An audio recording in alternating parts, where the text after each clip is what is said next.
Alhamdulillahi Rabbil Alameen wassalatu wassalam ala Imam al-Anbiya wal Mursaleen Sayyidina Muhammad wa ala alihi wa sahbihi ajma'in. Amma ba'd, dear brothers and sisters in Islam, Assalamu alaikum wa rahmatullahi wa barakatuh. Welcome back to this another of our sittings. Today we are taking a look at the tafsir of Surah DUHA. This surah was revealed in Mecca, and it is translated as the forenoon after sunrise. There is a salah called Salatul Duha, which is between 2 to 8 rak'ah. And Salatul Duha is 15 minutes after the sunrise. That's when it is performed. In this surah, Allah swears by the Duha, the morning hour. There's a thing called Asbab al-Nuzul, the causes of revelation. Why did Allah Ta'ala reveal the surah? The answer to the question is that some people went to the Prophet and asked him a question, and he said, I will give you the answer tomorrow. But the Prophet forgot to say Insha'Allah. And the Arabs of Mecca, they were pagans. So where did they get the questions from to ask the Prophet? They got it from the Jews. The Arabs approached the Jews of Medina and said, you are people who are learned in regards to the scriptures. How can we tell if this man Muhammad is a real prophet? And they said, you need to ask him certain questions. Ask him about the 7 sleepers of the cave. Ask him why the baby resembled the mother and why the baby resembled the father. If the mother ejaculates first, the baby will resemble the mother. Ask him about the soul, the ruh. Ask him what will be the first food for the people when they enter the paradise. What will be the first meal for them? If he can answer these questions, then he's a real prophet. So the Arabs got these questions from the Jews. And the Prophet said, I'll give you the answer tomorrow. But the Prophet forgot to say, Insha'Allah. So the angel Gabriel didn't come with the answers. And the Kafirs were celebrating. Oh, look at Muhammad. His Lord has forsaken. Lord hates him. So why is it that the Kafirs were celebrating when Allah didn't send the angel Gabriel to the Prophet? The answer is in Surah Baqarah, that the Kafirs don't want any good to come to you from your Lord. Baqarah 105. ما يود الذين كفروا من أهل الكتاب ولا المشركين أن ينزل عليكم من خير من ربكم والله يختص برحمته من يشاء والله ذو الفضل العظيم. Neither those who disbelieve among the people of the book, the Christians and the Jews, nor the mushrikeen, the pagans, want any good to be sent down to you from your Lord. But Allah chooses for His mercy whom He wills, and Allah is the owner of great bounty. They were laughing when the angel Gabriel didn't come to the Prophet and said, look at Muhammad, his Lord has forsaken him. His Lord has dumped him. His Lord hates him. They were exultant. And Allah told you in the Quran in Surah the Cave, Surah 18 verse 23 to 24. وَلَا تَقُولَنَّ لِشَيْءٍ إِنِّي فَاعِلٌ ذَلِكَ غَدًا إِلَّا أَن يَشَاءَ اللَّهُ. Surah 18, 23 to 24. Don't say about a thing, I'm going to do this and that tomorrow, unless you say Insha'Allah. وَلَا تَقُولَنَّ. And never say of anything, I shall do such and such thing tomorrow, except with the saying Insha'Allah, if Allah wills. Do you remember the story of Prophet Sulaiman? He said, I'm going to go to bed with my 100 concubines and I'm going to impregnate them. All of them will give birth to a son who will fight jihad fi sabilillah. This hadith is in Bukhari. But Prophet Sulaiman forgot to say Insha'Allah, and the babies were born deformed. So because of that, Allah said, وَلَا تَقُولَنَّ لِشَيْءٍ إِنِّي فَاعِلٌ ذَلِكَ غَدًا إِلَّا أَن يَشَاءَ اللَّهُ. Don't say about a thing, I'm going to do this, I'm going to do that tomorrow, unless you say Insha'Allah. You might say, I'm going to New York tomorrow, I'm going to Connecticut tomorrow, I'm going to Washington DC tomorrow, I'm going to Birmingham tomorrow, I'm going to London tomorrow, I'm going to Sydney, Australia tomorrow, I'm going to Melbourne tomorrow, I'm going to Perth tomorrow. Did you say Insha'Allah? What if you have a car crash? What if you have a car crash or a plane crash? So be careful of saying, I'm going to do this and that tomorrow without saying Insha'Allah. This is a commandment from Allah. Don't say about a thing, I'm going to do this and that tomorrow, unless you say Insha'Allah. Where is the hadith I quoted about Prophet Sulaiman who slept with his 100 concubines and he said, I'm going to impregnate all of them in one night, and they'll have a son who will do jihad fi sabilillah, and he forgot to say Insha'Allah and they were born deformed?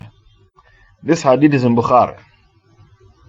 So when the Kafirs start to laugh at the Prophet and tease the Prophet and say, look at Muhammad, his Lord has dumped him, his Lord has forsaken him, Allah reveal, وَالدُّهَا وَاللَّيْلِ إِذَا سَجَى مَا وَدَّأَكَ رَبُّكَ وَمَا قَلَى وَلَلْآخِرَةُ خَيْرٌ لَكَ مِنَ الْأُولَى وَلَسَوْفَ يُؤْتِيكَ رَبُّكَ فَتَرْضَى. Allah said, I swear by the morning hour, by the Duha, and I swear by the night when it becomes dark and still. Your Lord forsake you, O Muhammad, neither does he hate you. And the Akhirah, the hereafter, will be better for you than the dunya. And your Lord shall give unto you until you are completely satisfied. Allah swears for the sake of Muhammad. This is one of the special merits of Muhammad. Allah Ta'ala swears for the sake of Muhammad. And Allah swears by the Duha, the morning hour. And because Allah is the creator of everything, He can swear by anything. But you, the Muslim, you, the creation, you are not allowed to swear by anything except Allah. If you swear by something other than Allah, you committed shirk. Because the Prophet said, Man halafa bighayrillah faqad ashraka. He who swears by something other than Allah has committed shirk. Allah swears by the Duha because that's when you leave your house to go to work, to earn your livelihood. And then Allah swears by the layl, the night, when it becomes dark, because the night is what you use to take rest. I heard a man saying, no, by the Kaaba I admonish him, do not swear by anything beside Allah. For I heard the Messenger of Allah saying, he who swears by anyone or anything other than Allah has indeed committed an act of kufr or shirk. Okay, shukran for the hadith. Okay, where is the hadith? Prophet Sulaiman slept with his 100 concubines to get them pregnant, and he forgot to say Insha'Allah, and the kids were born deformed. That's a very famous hadith. Ma wadda'aka rabbuka wa ma qala. So Allah swears by the layl, the night, when it is dark. Allah swears by the duha because that's when you leave your house to go and earn your livelihood. And Allah swears by the night, the layl, because that's when you return home, that's when you go to bed to take rest. Because Allah Ta'ala has made the night for you to take rest. In Surah Naba, Amma yatasa'alun. What did Allah say? وَجْعَلْنَا اللَّيْلَ لِبَاسًا. Surah 98, I'm sorry, Surah 78. وَجْعَلْنَا اللَّيْلَ لِبَاسًا. Verse 10. Surah 78, verse 10. وَجْعَلْنَا اللَّيْلَ لِبَاسًا. The layl is a libas. And we have made the night as a covering for you with its darkness. The night is a double-edged sword. You know why? Because the night is used to take rest from your hard work, and the night is used to perpetrate haram. And people use the night to do haram, to drink alcohol, to gamble in casinos, and to commit zina, to go to brothels, and to murder people, and to steal. And because people use the night to do haram, what did Allah say? قُلْ أَعُوذُ بِرَبِّ الْفَلَقِ مِنْ شَرِّ مَا خَلَقَ وَمِنْ شَرِّ غَاسِقٍ إِذَا وَقَبَ. Say, I seek refuge from the Lord of the daybreak. قُلْ أَعُوذُ, I seek refuge in Allah from the daybreak. قُلْ أَعُوذُ بِرَبِّ الْفَلَقِ, I seek refuge in the Lord of the Falaq. مِنْ شَرِّ مَا خَلَقَ, from the evil that was created by Allah. وَمِنْ شَرِّ غَاسِقٍ إِذَا وَقَبَ, and I seek refuge from the night when it becomes dark. Why? And people use the night to rape women and to steal cars. People use the night to commit murders because your vision is impaired. That's why a criminal, his favorite time to commit crimes, to perpetrate crimes, is the night, because your vision is impaired. You can't testify against him in court successfully. Your vision is impaired. The night is a double-edged sword, because you use the night to take rest from your long day of labor and toiling. And those with evil minds, they use the night to perpetrate crimes against humanity. مَا وَدَّأَكَ رَبُّكَ وَمَا قَلَى, your Lord doesn't forsake you, O Muhammad, neither does he hate you. To be dumped is very painful. I don't know if any one of you have been dumped. To be dumped is very, very painful. To be dumped by Allah, that's the most painful thing. And it's possible for Allah to dump people. If you stop carrying the banner of Islam, Allah will dump you. Haven't you read Surah Ma'idah verse 54? Ya ayyuhalladhina amanu man yartadda minkum an dinihi fasawfa ya'ti Allah biqawmin yuhibbuhum wa yuhibbunahu adhillatin 'ala al-mu'minin 'izzatin 'ala al-kafirin yujahiruna fi sabilillah wa la yakhafuna lawmata la'im dhalika fadlullahi yu'tihi man yasha wallahu wasi'un 'alim. All who believe, whoever from among you turns back from his religion, soon Allah will bring a people who He will love, and they will also love Him, Allah. They will be humble towards the believers and harsh towards the disbelievers, fighting in the way of Allah, and never fear the blame of the blamers. That is the grace of Allah, which He bestows on whom He wills, and Allah is all sufficient for His creatures' needs. He is the all-knowing. Ma'idah 54. If you don't carry the banner of Islam, Allah will dump you. Allah doesn't have any special relationship with anybody. The Jews have been dumped. That's why they hate Muslims so much. We replaced the Jews. We replaced the Jews. They were chosen to carry the banner of Islam, and they didn't carry it. They killed the prophets. Instead of carrying the haqq, they killed the prophets. So Allah used the Muslims to replace the Jews. This is why the Jews hate you so much, because the Jew knows that they have been replaced by you. And Allah Ta'ala said what? Kuntum khayra ummatin ukhrijat linnas. You are the best ummah that was raised up for the guidance of mankind. Surah 3, 110. Kuntum khayra ummatin ukhrijat linnas. You are the best ummah that was raised up for the guidance of mankind. Ta'muruna bil ma'ruf wa tanhuna 'anil munkar wa tu'minuna billah. Wa tu'minuna billah. You are the best ummah that was raised up for the guidance of mankind, because you enjoin the right, you forbid the wrong, and you believe in Allah. You have replaced the Jews. Allah dumped the Jews because they were sent, they were chosen to carry the banner of Islam, and they didn't carry the banner of Islam. They killed the prophets. So Allah said in Baqarah 87, أَفَكُلَّمَا جَاءَكُمْ رَسُولٌ بِمَا لَا تَحْوَى أَنفُسُكُمْ istakbartum fafariqan kadhabatum wa fariqan taqtulun. Every time I sent a messenger with a message that didn't tickle your fancy, you didn't like the message. Istakbartum, you become proud, arrogant, haughty. Fafariqan kadhabatum, a group of the prophets, you reject faith in them. Wa fariqan taqtulun, another group of the prophets, you kill them. Baqarah 87. And the Prophet ﷺ said, the worst man on Judgment Day is a man who killed a prophet or he himself was killed by a prophet. That's the worst man on Judgment Day.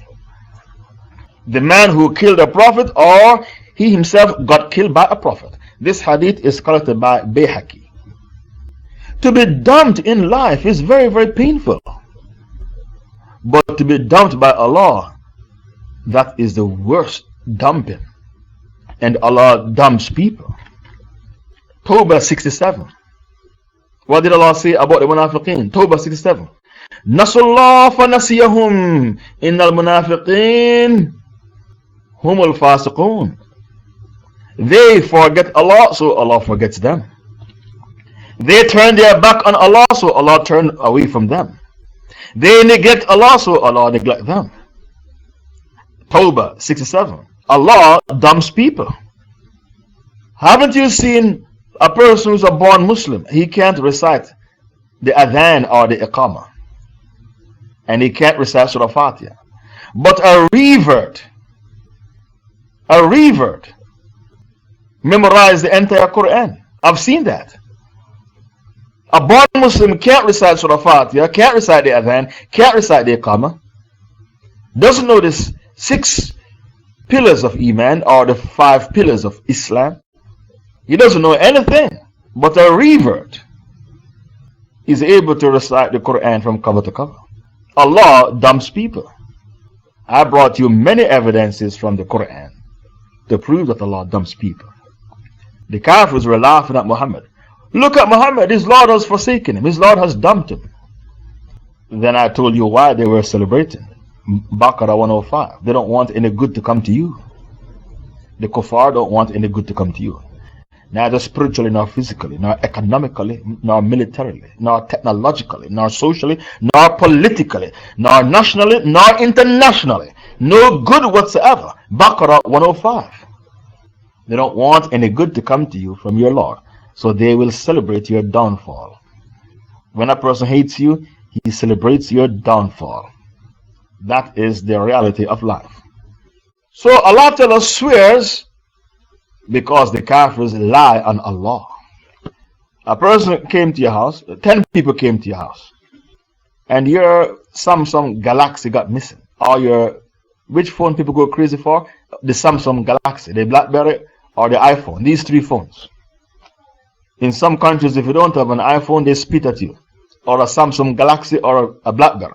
These 3 phones people go crazy for. Somebody came to your house. 10 people were there. You lost your phone and then you say to somebody, you stole my BlackBerry phone.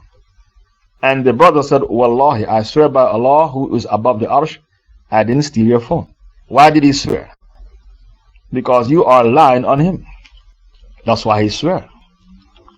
I swear by Allah who is above the arsh, I didn't touch your Samsung Galaxy. Wallahi, thumma wallahi, wallahi, billahi, tallahi. I didn't touch your Samsung Galaxy. And you pick on him because he's the poorest. Rich people steal as well. Why did you pick on him? He stole my Samsung Galaxy. He's the poorest one who was in the house. Rich people steal as well. That's why they became rich, from thieving. And who told you you're allowed to suspect without any basis? Haven't you read Surah Hujurat? What did Allah say about suspicion? Inna ba'da dhan ithm. Suspicion with no basis is a sin. Yaladina amanu ishtanibu kathiran min adh-dhann inna ba'da dhan ithm. Surah 49 verse 12. Oh, you believe, abstain from suspicion, because some suspicion is a sin. Allah didn't say every suspicion is a sin. Allah said some suspicion is a sin. Not every suspicion, some suspicion. Which suspicion? The suspicion with no basis. no foundation.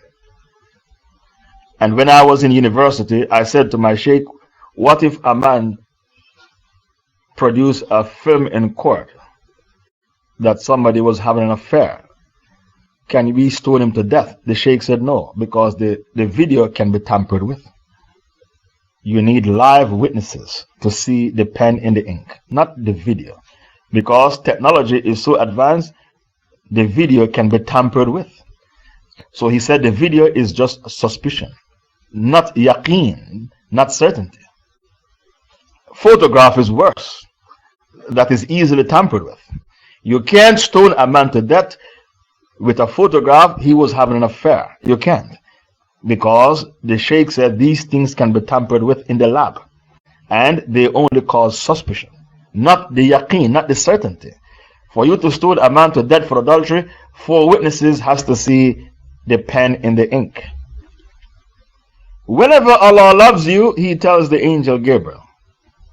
And then the angel Gabriel loves you and tells the other angels, and everybody in heaven loves you, and then the people on earth love you.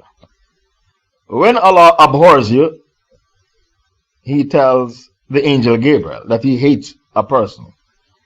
The angel Gabriel tells the other angels, and they hate you, and then everybody on earth will hate you. For example, Bush and Blair. These men are hated because they are liars and murderers, war criminals. The Rasul ﷺ was loved by his companions. So how can they say that Allah hates Muhammad and Allah has dumped him? I gave you this scenario. You accuse a person of stealing your Samsung Galaxy, and he said, Wallahi, I didn't touch it. I swear by Allah who's above the arsh, above the 7 heavens, I didn't touch your Samsung Galaxy. Why did the man swear? Because you are lying on him. Why did Allah say, وَالدُّهَا وَاللَّيْلِ إِذَا سَجَى مَا وَدَّأَكَ رَبُّكَ وَمَا قَلَى? I swear by the duha, and I swear by the night when it becomes dark and still. Your Lord doesn't forsake you, O Muhammad, neither does He hate you. Why did Allah swear? Because the kuffar were lying on Allah. That's why Allah swore, وَالدُّهَا. The kuffar were fabricating a lie against Allah, accusing Allah of hating Muhammad. This is why Allah swore. The kafirs were fabricating lies against Allah. And the kuffar are compulsive liars. They lied. Allah begat a son. Allah fathered a son. To beget is an animal act. They lie. Allah rested on the 7th day. After creating heavens and earth, He had to take a rest. They lie and lie. Allah repented that He made man, and He was hurt in His heart. Genesis 6 verse 6. Allah repented that He made man. In Exodus 2 verse 2, I think that's the verse, Exodus 2 verse 2, Allah took a rest after creating the heavens and the earth.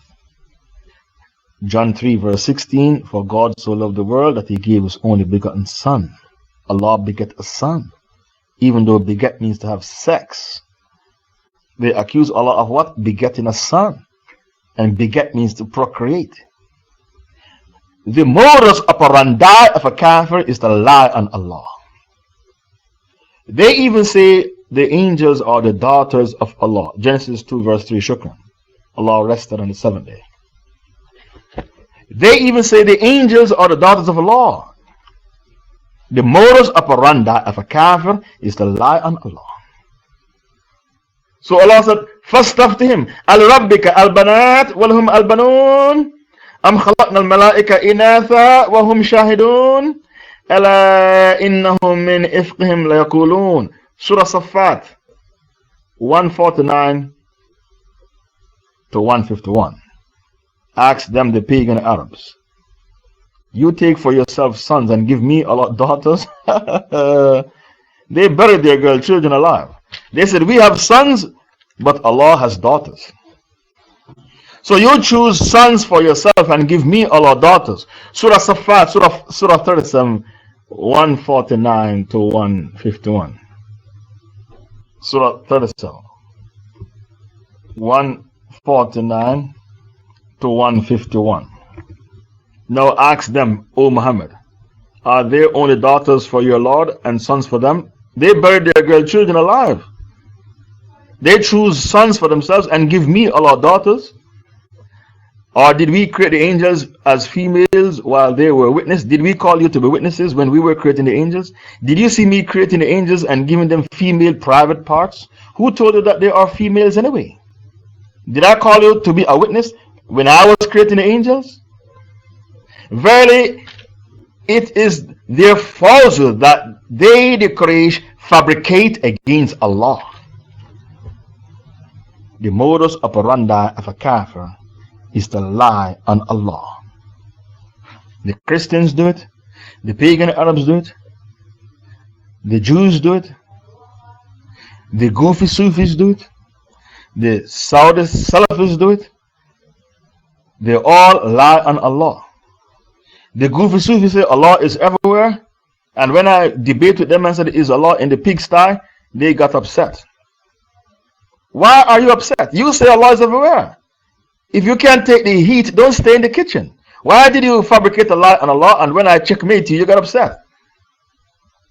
I ask you, is Allah in the pigsty, the pig pen? Because you say Allah is everywhere.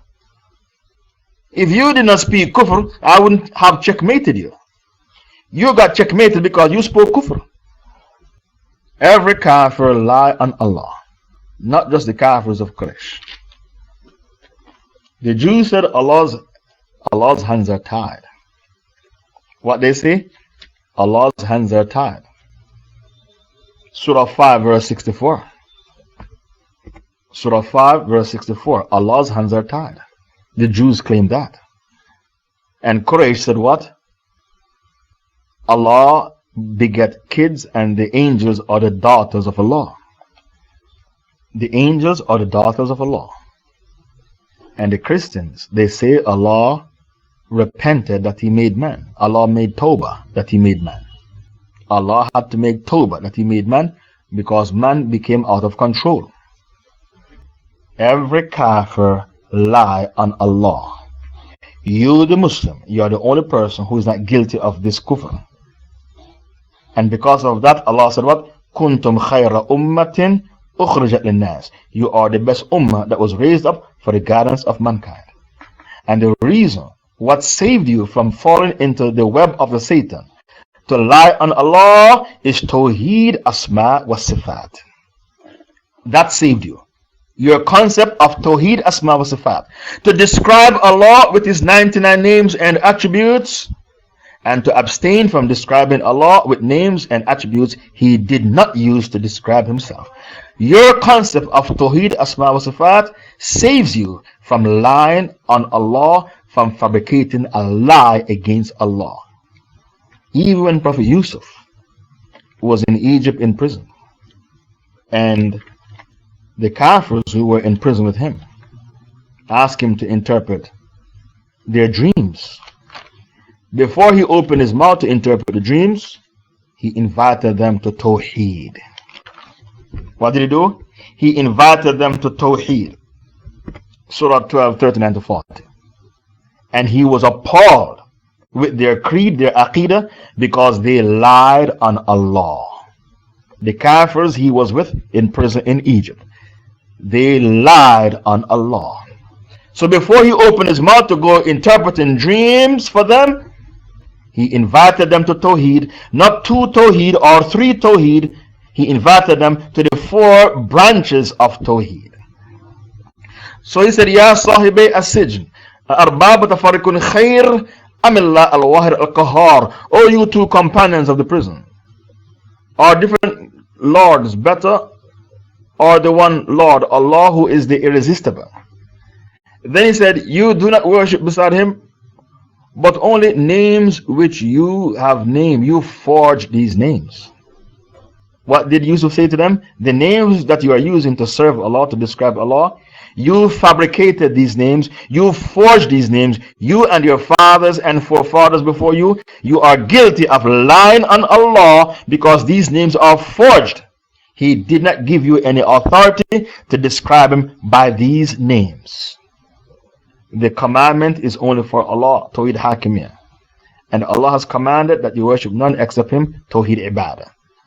These names you are using to describe Allah, you fabricated these names. Allah did not give you any authority to call Him by those names. Tawheed what? Asma wa Sifat. O two companions of the prison, what's better, to have one Lord or many Lords? What Tawheed is that? Tawheed Rububiyyah, that Allah is the one and only Lord. He taught the 4 Tawheeds in prison. And he was appalled that the people he was with in prison, they were guilty of the crime of lying on Allah. So when the kuffar said, look at Muhammad, his Lord has forsaken him, his Lord has dumped him, his Lord hates him.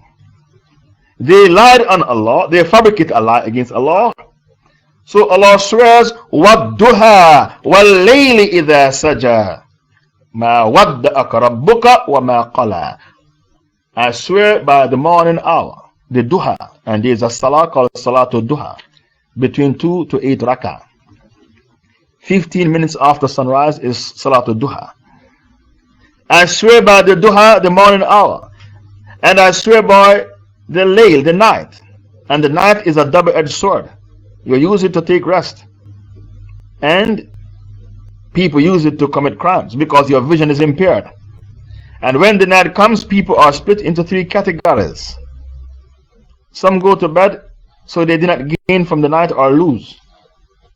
Some stay up and read Quran and do tahajjud so they gain from their night. Some stay up and do haram, committing zina, drinking alcohol, so they lose from their night. Every night, when the night comes, people are divided up into 3 categories. You can't escape it. So you need to ask yourself the question, which category am I into? The one who gained from my night or lose from my night? Or the one who went to bed so he neither gain nor lose from the night? The night is a double-edged sword. Your Lord doesn't forsake you, O Muhammad, neither does He hate you. And the akhirah will be better for you than the dunya. Because in the akhirah we gave you al-Kawthar. Inna a'tainaka al-Kawthar. A river in paradise.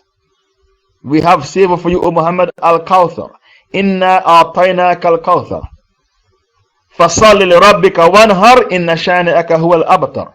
We have for you the Kawthar in paradise. It will be better for you than the dunya. This dunya and what it contains is cursed. Everything in this dunya is cursed. Except Dhikrullah, a scholar of Islam and a student of that scholar. And Rasul sallallahu alayhi wa sallam said, if this dunya was valuable to the extent of a mosquito wing, he'll never give a kafir a cup of water to drink from it. If this dunya was valuable to the extent of a mosquito wing, he'll never give a kafir a cup of water to drink from it. This dunya is a prison for the believers, but a paradise for the kuffar. What the Rasul said, this dunya is a prison for the believers, but a paradise for the kuffar. One day the Rasul passed by a dead sheep, and the Rasul asked his Sahabas what they think about that sheep. And they looked down upon the dead sheep. They said, even if it was alive, we wouldn't want it because it looks deformed. The Rasul said, the dunya in the sight of Allah is like this dead sheep which is decomposed, but nobody wants it. Yet we chase after the dunya. Bal tu'thiruna al-hayata ad-dunya wal-akhirata khayrun wa abqa. You prefer the life of this world even though the hereafter is better and everlasting. And what is the life of this world except goods and chattels of deception? And what is the life of this world except good and chattels of deception? So Allah Ta'ala told the Rasul sallallahu alayhi wa sallam, the akhirah is better for you than the dunya, the ula. وَلَسَوْفَ يُؤْتِيكَ رَبُّكَ فَتَرْضَى. And before you die, you will see the fruits of your labor. Before you die, you'll see the success of your mission.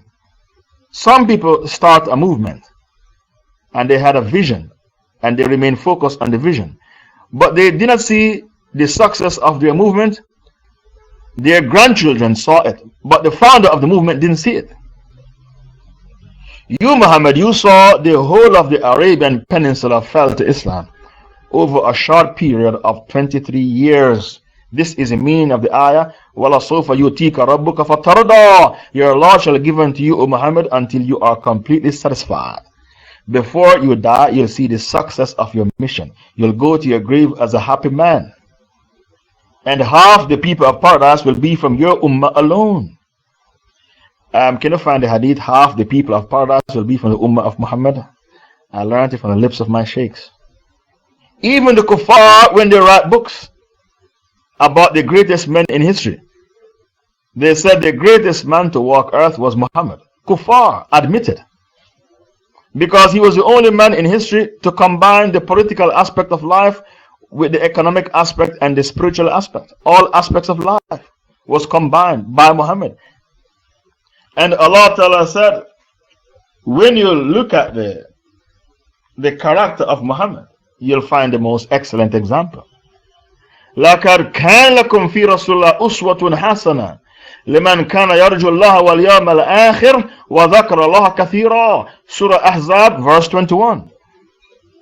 Indeed, in the messenger of Muhammad, you have the most excellent example to follow.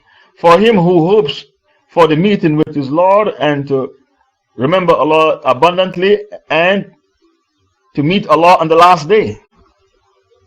وَذَكَرَ اللَّهَ كَثِيرًا. To remember Allah abundantly and to meet his Lord on the last day.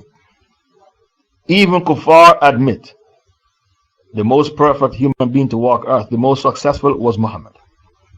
And they wrote 100 men, the 100 greatest men. Jesus is on the list, and Buddha is on the list. Albert Einstein is on the list. Even Hitler is on the list.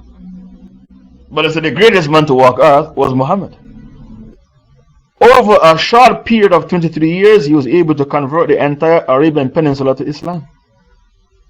Before he died, he saw the success of his mission.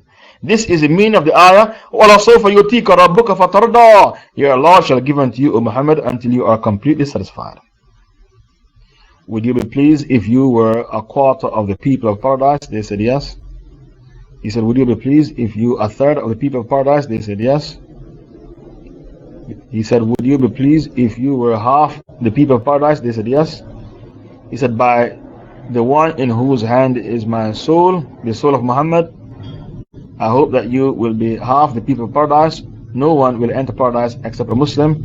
And among the people of shirk, you are like a white hair on the hide of the black bull, or the black hair on the hide of the red bull. In other words, the majority of people will be kuffar. You, the Muslim, will be in the minority. The majority of people will be kuffar.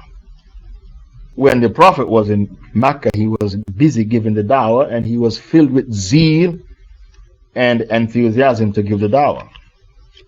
And Allah revealed an ayah to tell him that the majority of people will never believe. Which ayah? Surah 12, 103. وَمَا أَكْثَرَ النَّاسِ وَلَوْ حَرَصْتَ بِمُؤْمِنِينَ. The majority of people, O Muhammad, will never believe, even though you desire it with zeal and enthusiasm. You are eager to give shahada to everyone, but the majority will never believe. Surah 12, 103. وَمَا أَكْثَرَ النَّاسِ وَلَوْ حَرَصْتَ بِمُؤْمِنِينَ وَلَسَوْفَ يُؤْتِيكَ رَبُّكَ فَتَرْضَىٰ أَلَمْ يَجْدِكَ يَتِيمًا فَآوَىٰ. Didn't we find you a yatim, O Muhammad, and we gave you shelter? All over the world, orphans sleep rough in abandoned buildings and in broken cars. And these orphans were abandoned in the hospital by prostitutes who gave birth to them. Any country that has a lot of zina, there's a lot of street kids. Street kids. They sleep rough in broken cars that park by the road or in abandoned buildings, dilapidated buildings. You, Muhammad, you were given a noble birth from parents who were married. And even though you were an orphan, we gave you shelter. At no time you sleep rough on the streets of Mecca. Alam yajrika yatiman fa'awa. Your father died before you were born, and you were brought up by your grandfather Abdul Muttalib. And after he died, you were 8 when he died. You were brought up by your uncle Abu Talib. And Abu Talib loved you like his own flesh and blood, like his own son. So at no time you had to sleep rough on the streets of Mecca. We found you an orphan and we gave you shelter. You always have a roof over your head. وَوَجَدَكَ ضَالًّا فَهَدَىٰ. We found you searching. We found you what? Searching. For what? The truth. Searching for the guidance. Because you were living in Mecca and you saw the people living a life of degeneracy and debauchery. The Meccans, they lived a life of degeneracy and debauchery. And you were appalled by what you saw in Mecca. People eat animals that died by themselves.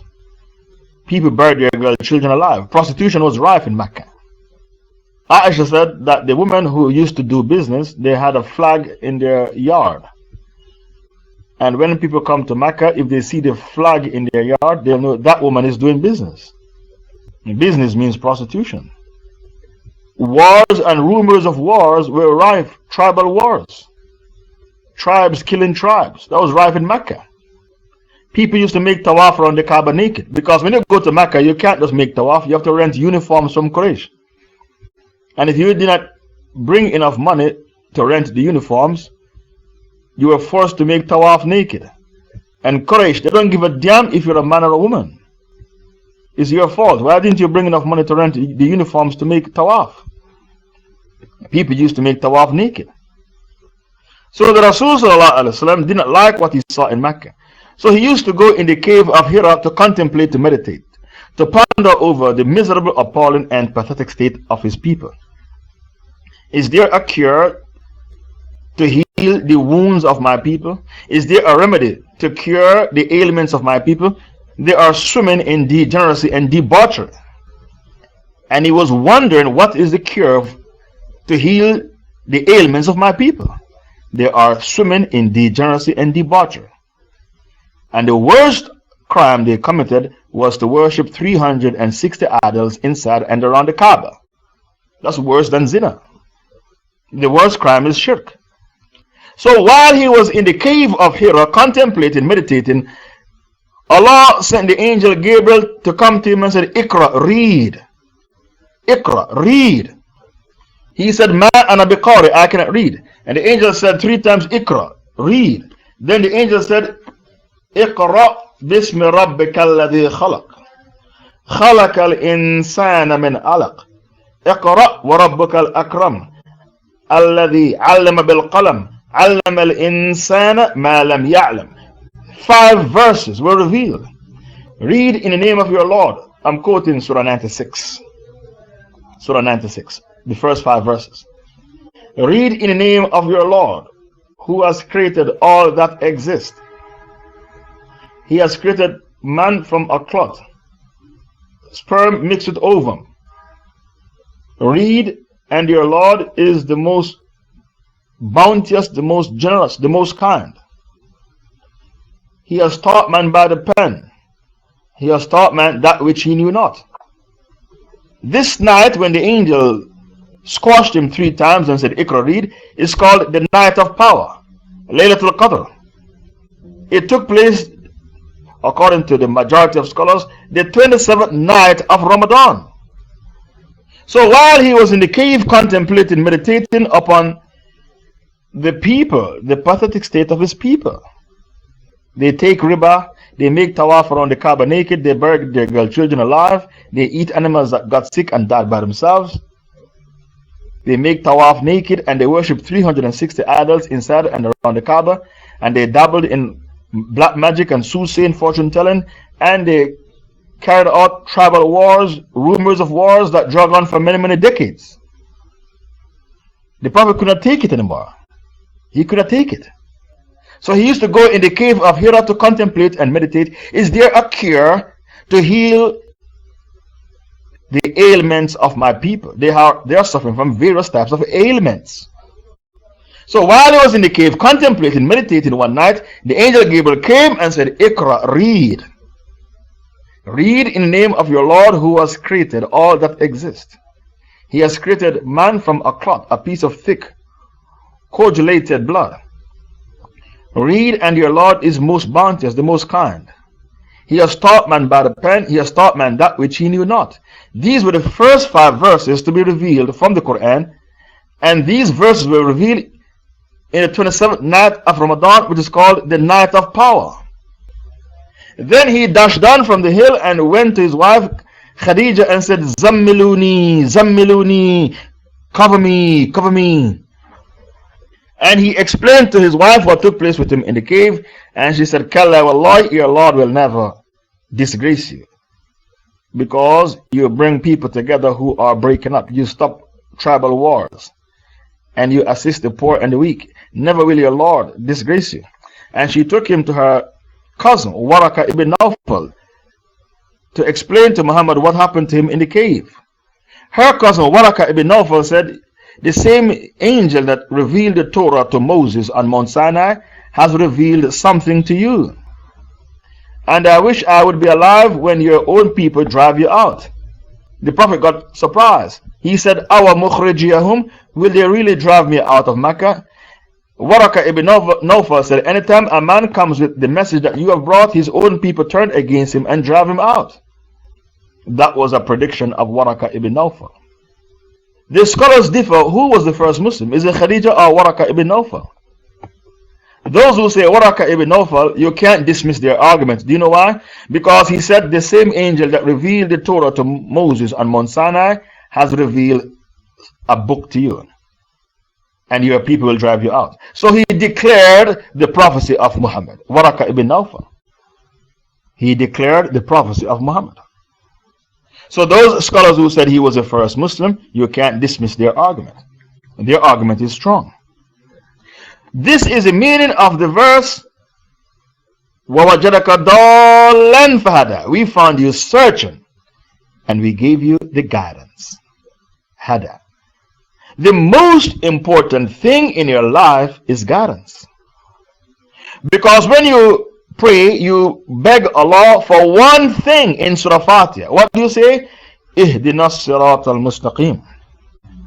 You beg Allah for guidance 17 times a day, every day. You say what? Ihdinas siratal mustaqim. You beg Allah for guidance. So no one can deny the most precious thing in the life of a human being is what? Guidance. Al-Hidayah. And when you are in your grave, you will be given an exam. The grave is called the examination chamber. And the examiners will be who? Munkar and Nakir. And they'll ask you 3 questions. Who is your Lord? Who is your Prophet? And what is your religion? You say, I'm sorry, Shaykh Faisal. Those are 3 simple questions. It's simple for you because you have guidance. A Christian, he doesn't know who is his Lord. He said Jesus is Lord. A Buddhist doesn't know who is his Prophet. A Hindu, his state is pitiful, appalling, and pathetic. A Jew doesn't know Muhammad is a prophet because they deny the prophethood of Muhammad. Jews, they don't accept Muhammad as a prophet. So you may say those questions are easy. They are called Usul Thalatha, the 3 principles. Usul Thalatha. It's easy for you because you're a Muslim. And you have the guidance. It's very difficult for a kafir.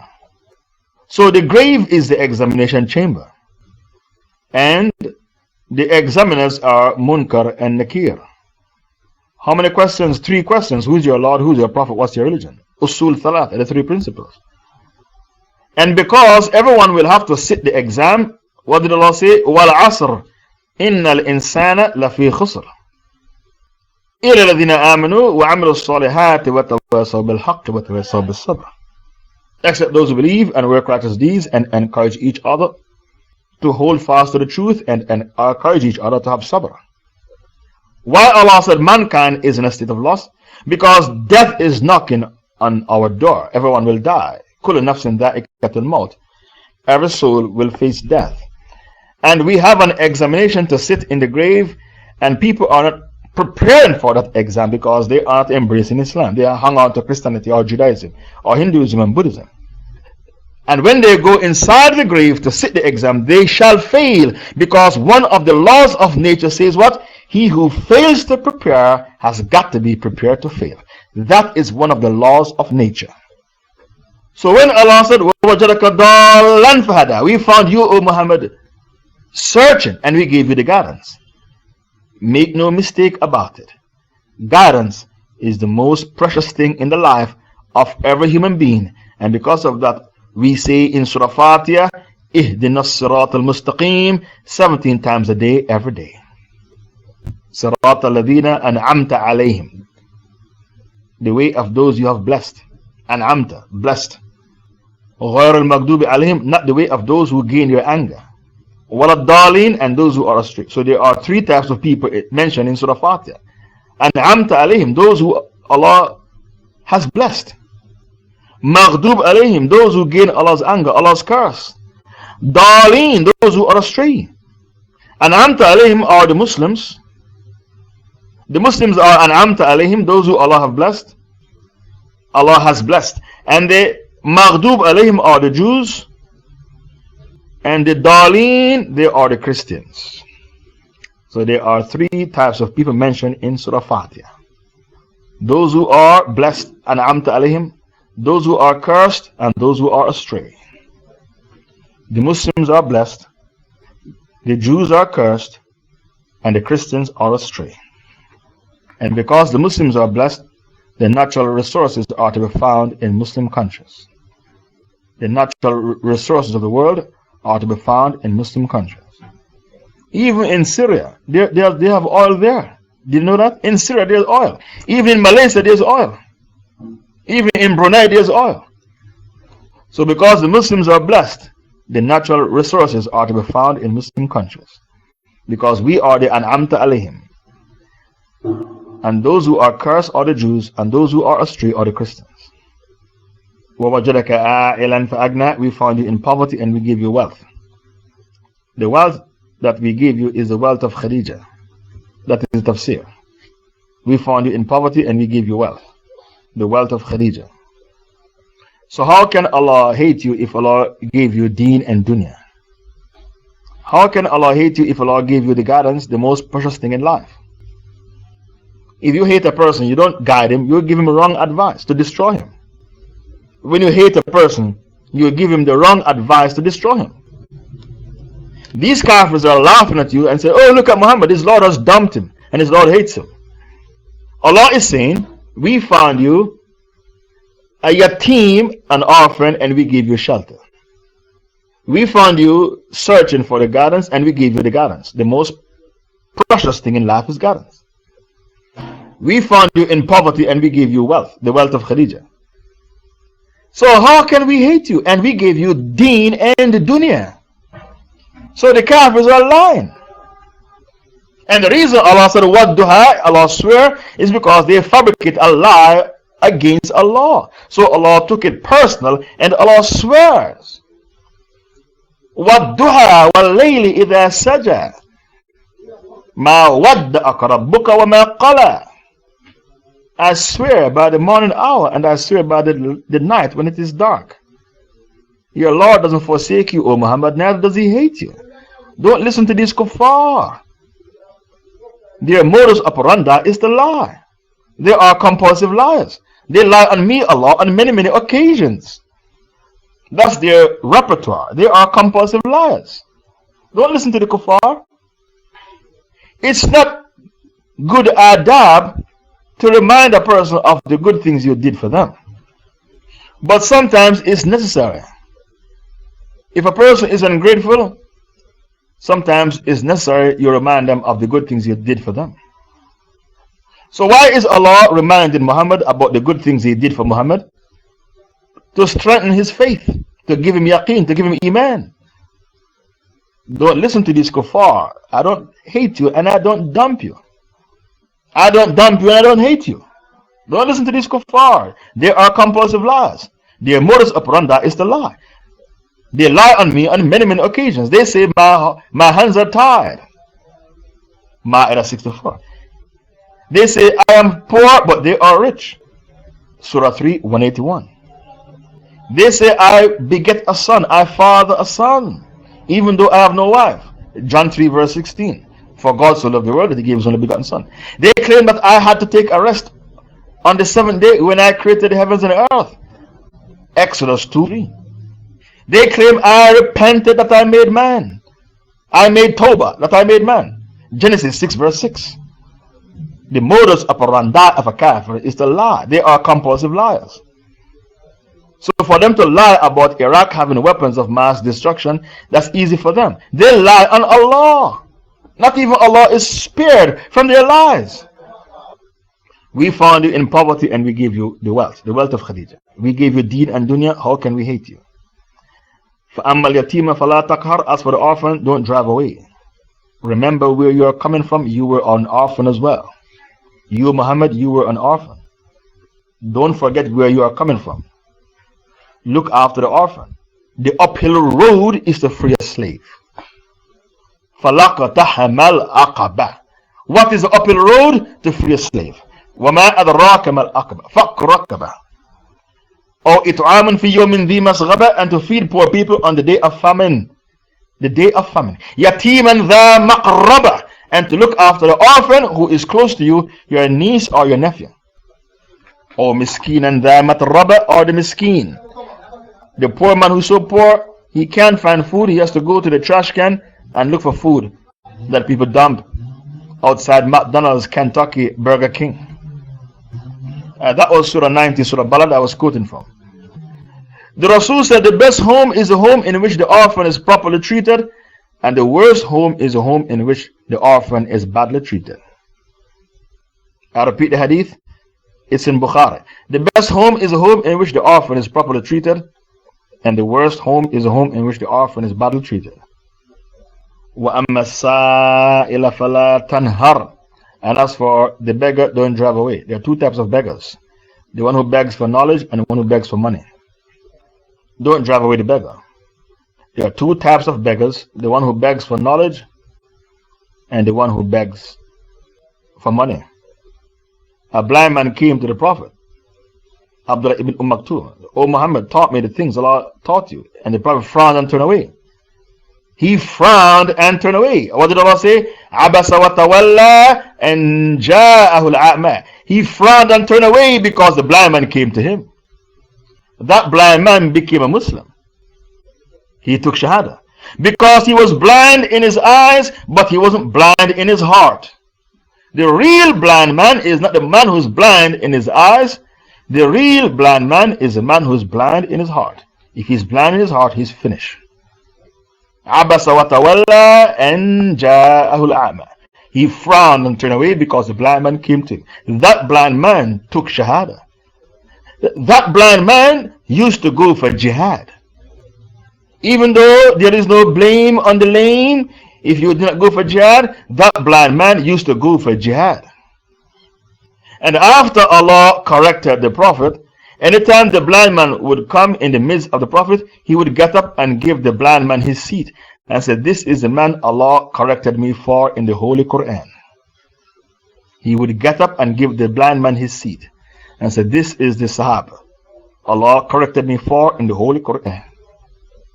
And when he heard that the Muslims were going to fight the Persians and they were outnumbered, he said, I'm going for jihad. And Mughira ibn Shu'bah said, where are you going? And he argued with Mughira ibn Shu'bah, who are you to stop me from jihad? I am the man Allah revealed the Quran for. Abasa wa tawalla and ja'ahu al-a'ma. He frowned and turned away because a blind man came to him. Who are you to stop me from jihad? And Sa'd ibn Abi Waqqas, who was the general for the army, he allowed him to come to jihad. And he carried the flag for the Muslims on the battlefield. He carried the flag. The blind man carried the flag for the Muslims on the battlefield until an arrow of the enemy came and struck him in his heart and he died a shaheed. In the bodies of green birds. In the bodies of green birds. We can't compare ourselves to these noble Sahabas. Even the blind ones went for jihad. Today your people, they undermine jihad with their kufr and hypocrisy, claiming there is no jihad without a caliph. I beg your pardon, where did you get your aqidah from? The battle of Ain Jalut took place without a caliph, 1260 CE. And the Muslims destroyed the Soviet Union, the Russians, without a caliph, with 8 years of jihad. And Bin Baz passed a fatwa, go for jihad because jihad is Fardul Ain. He passed a fatwa in 1980. And we didn't have a caliph back then. We can't compare ourselves to these noble companions. The hypocrisy of the Muslims have become so strong in their hearts. If the Sahaba should return, they'll wonder, are there any Muslims left? The kufr that they speak when they open their mouths. And they even come to Pal Talk to open rooms to preach their kufr. If we catch you and nick in their rooms preaching their kufr, you'll be banned from this room for life. Because you have now become damaged goods, confused.com, munafiq.com, by going into the wrong rooms to listen to their kufr. And they are self-taught. No, they have no sheikhs. Their books are their sheikhs. And they say, I think. Every time they speak, I think. Who the hell are you? What do you mean, I think? Who gave you ijazah, permission to pass fatwas? Why you said, I think?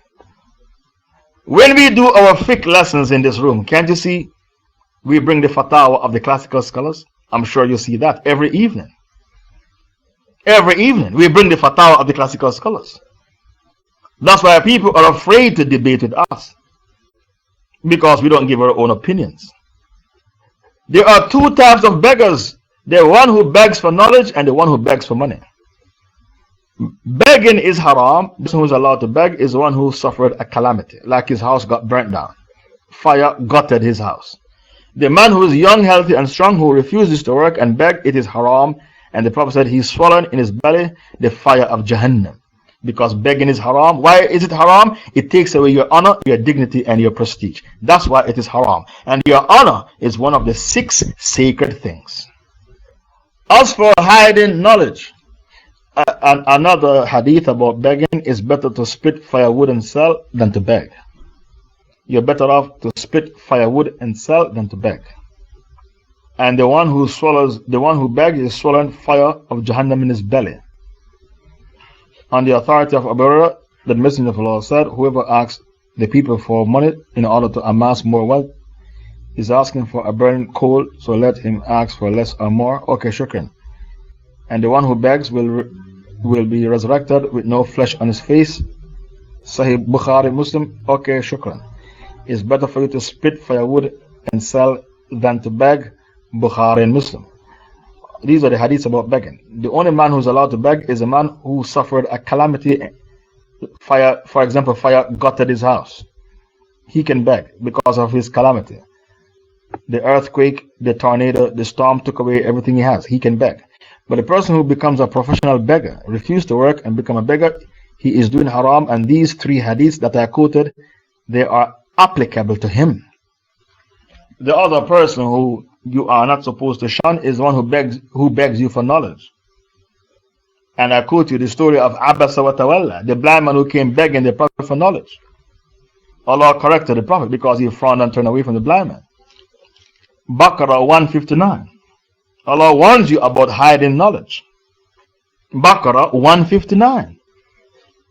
إِنَّ الَّذِينَ يَكْتُمُونَ مَا أَنزَلْنَا مِنَ الْبَيِّنَاتِ وَمِنْ بَعْدِ مَا بَيَّنَّاهُ لِلنَّاسِ فِي الْكِتَابِ أُولَئِكَ يَلْعَنُهُمُ اللَّهُ وَيَلْعَنُهُمْ اللَّاعِنُونَ. Baqarah 159. Verily, those who conceal the clear proofs, evidence, and the guidance which we have sent down after we have made it clear for the people in the book, they are the ones cursed by Allah and cursed by the curses. All those who have the power to curse.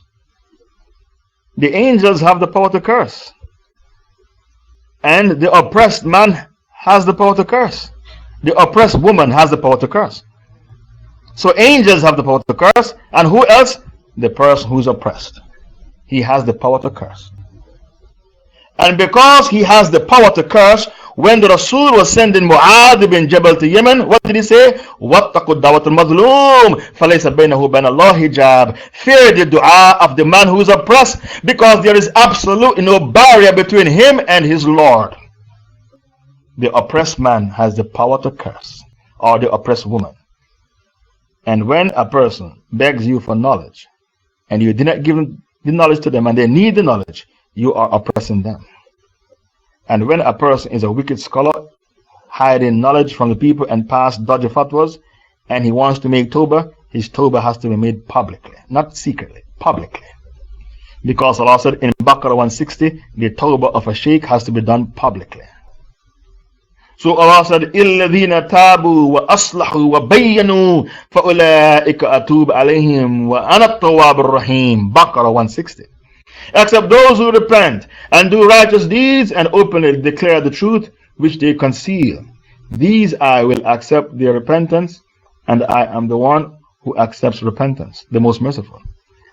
All the scholars of Islam say this is the evidence to prove that when you are a public figure preaching Islam and you made a mistake and preach dodgy fatwa, dodgy aqidah, and you'd like to make tawbah, your tawbah has to be done publicly because you are a public figure. You can't make your tawbah secretly in your bedroom. So when the Madkhalis said, what if Bin Baz made tawbah to allow the Crusaders in the Holy Land? The Madkhalis, they'll come to you with that argument. You say to the Madkhali, you can only deceive a new revert, you can't deceive me. You, the Madkhalis, you pray upon new reverts, you can't deceive me. Because Allah said in Baqarah 160, the tawbah of a scholar has to be done publicly. And because of that, the Madkhalis, the Salafis, they pray upon new reverts who don't know anything about Islam. So Allah Ta'ala said, as for the beggar, don't drive away. Two types of beggars: the one who begs for money and the one who begs for knowledge. وَأَمَّا بِنِعْمَةِ رَبِّكَ فَحَدِّثْ. As for the blessings of your Lord, rehearse and proclaim. As for the blessings of your Lord, rehearse and proclaim. The Messenger of Allah said, he who is asked about knowledge of religion and conceals it will be bridled with bridle of fire on the day of resurrection. That is the punishment for the person who hides knowledge. When he was asked about knowledge, he will be given a bridle made of fire to wear on the day of resurrection. This last ayah, as for the blessings of your Lord, rehearse and proclaim, it means prophethood and all other blessings. That is the tafsir. The blessing of prophethood and all other blessings. As a believer, you are supposed to proclaim the blessings of Allah. Your attitude should be what? To display Allah's blessings. Why do you want to drive an old car? You have to push it before it can start. That's not sunnah. Because you are supposed to display Allah's blessings. When the man was walking around looking like a pauper, the Prophet called him and said, didn't Allah bless you with anything? The man said, yes. The Prophet said to the man, let the blessings of Allah show on you. It's not piety to walk around looking like a pauper. It's not piety to drive a car which is so old, you have to push the car before it can start. It is not piety, it is stupidity. Because Allah said what? وَأَمَّا بِنِعْمَةِ رَبِّكَ فَحَدِّثْ. As for the blessings of your Lord, rehearse and proclaim. I was on tour of South Africa the year 2008. They invited me in the capital, Pretoria, to give a speech in a masjid called the Metro Masjid. And I gave the tafsir of this surah. Then I went into another masjid and BBC camera was there and they captured the entire khutbah, the BBC. This is Africa, and they put it on the internet. Somebody said to me, you are the first sheikh I met who doesn't preach poverty. All the other sheikhs I met, they preach poverty. They encourage poverty. Why do you want to encourage poverty? The Prophet used to seek refuge from poverty the same way he seek refuge from the fitna of life and death, the fitna of the grave, and the fitna of the Dajjal. The Prophet sought refuge from poverty. Why do you want to preach poverty among the Muslims? There is no good in poverty. Omar, the Prophet said poverty leads to kufr. Omar said, if poverty was a man, I would have killed him with my own two hands. Narrated Aisha, the Prophet used to seek refuge with Allah by saying, oh Allah, I seek refuge in the punishment. I seek refuge in the punishment of the fire. Oh Allah, I seek refuge with you from the affliction of the fire and from the punishment in the fire. I seek refuge with you from the affliction of the grave. I seek refuge with you from the affliction of wealth. I seek refuge in you from the affliction of poverty. I seek refuge with you from the affliction of the Dajjal. Okay, shukran. Where is the other hadith? Poverty leads to kufr. Anas ibn Malik narrated, the Messenger of Allah said, poverty in all probability leads to kufr. Bayhaqi. Okay, where is the other author? Omar said, if poverty was a man, I would have killed him with my own two hands. Can you find that? I learned it from the lips of my sheikhs. If poverty was a man, I would have killed him with my own two hands. Poverty has a lot of evil effects. Some people are so poor they can't afford to be pious. If you trust them with money, they steal the money. A person who is poor, His poverty makes taqwa a luxury he can't afford. If you trust him with money, he steals the money. When a person is poor, he's like a fox. He uses his brain to outsmart people, to make ends meet. Poverty takes away your honor, your dignity, your prestige. If you go to the USA visa with a passport from Bangladesh or Ethiopia, it's very difficult to get a visa. If you go with a passport from Japan, it's easy to get a visa, but not from Bangladesh or Ethiopia. So poverty takes away your honor, your dignity, your prestige. When you're poor, it makes people spit at you. Your poverty makes people spit at you. That's the reality of life. Why do you want to preach poverty among the Muslims when Allah told you in the Quran poverty is a weapon of Iblis? Baqarah 268. Ash-shaytanu ya'idukum al-faqra wa ya'murukum bil-fahsha.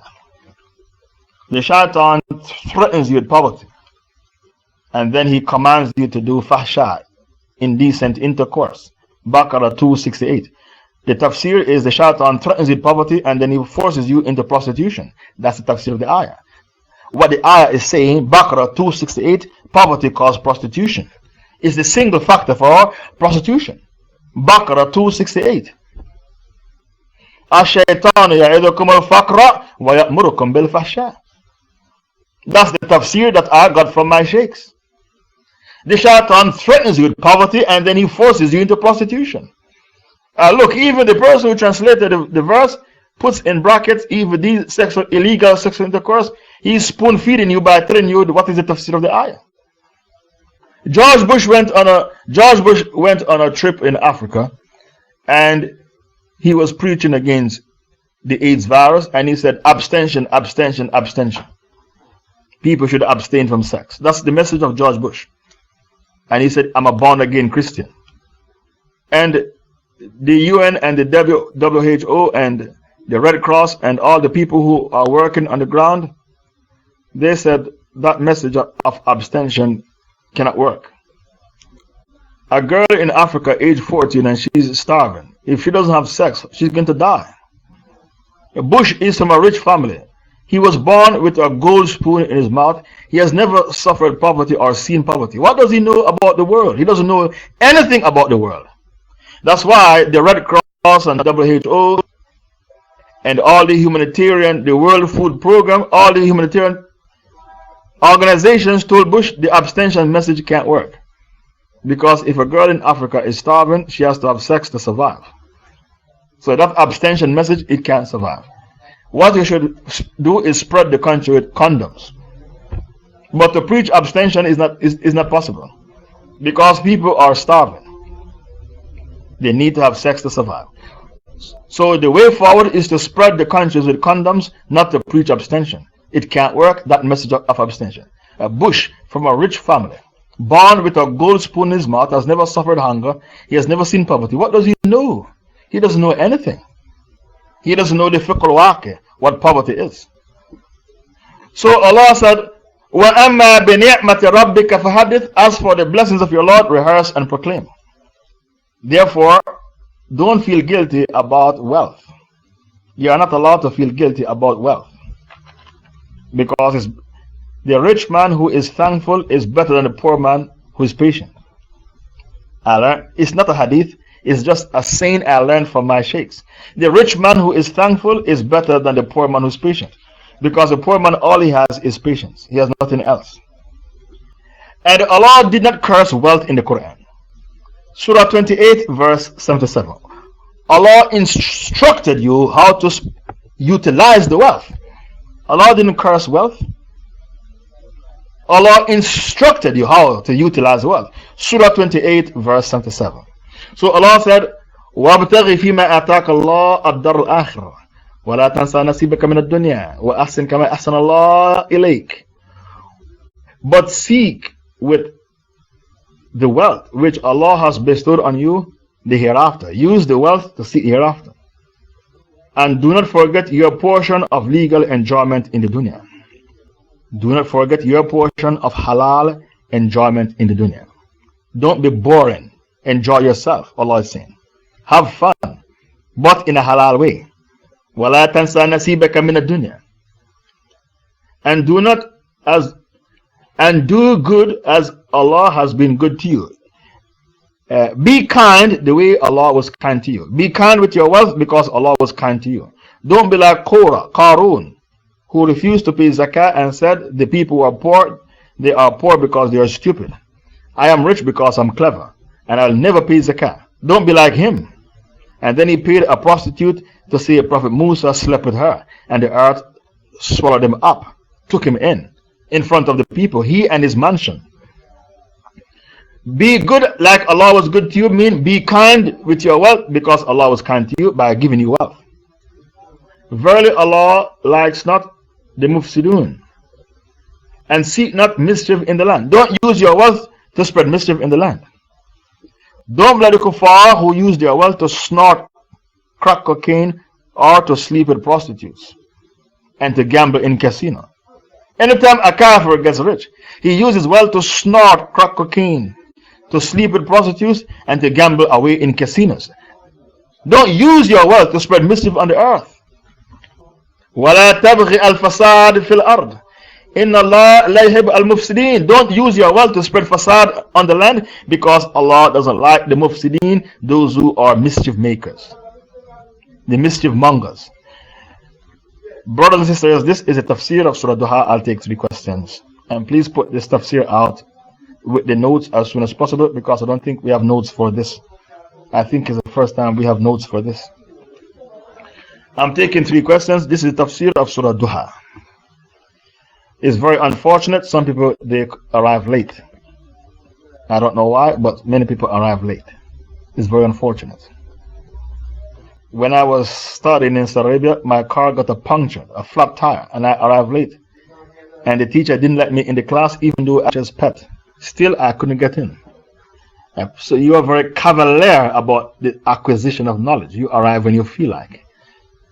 Very cavalier, careless about the acquisition of knowledge. Even though I was a teacher's pet, he didn't let me in the classroom because he's going to set a bad precedent. You let Faisal in yesterday, why can't I come in today? He never let me in the classroom. He doesn't want to know why I arrived late. He's not interested. I had a puncture. I'm taking 3 questions. If there are no questions, I close the doors. No questions. Jazakallah khair. Subhanakallahumma wa bihamdika ashhadu an la ilaha illa anta nastaghfiruka wa natubu ilayk.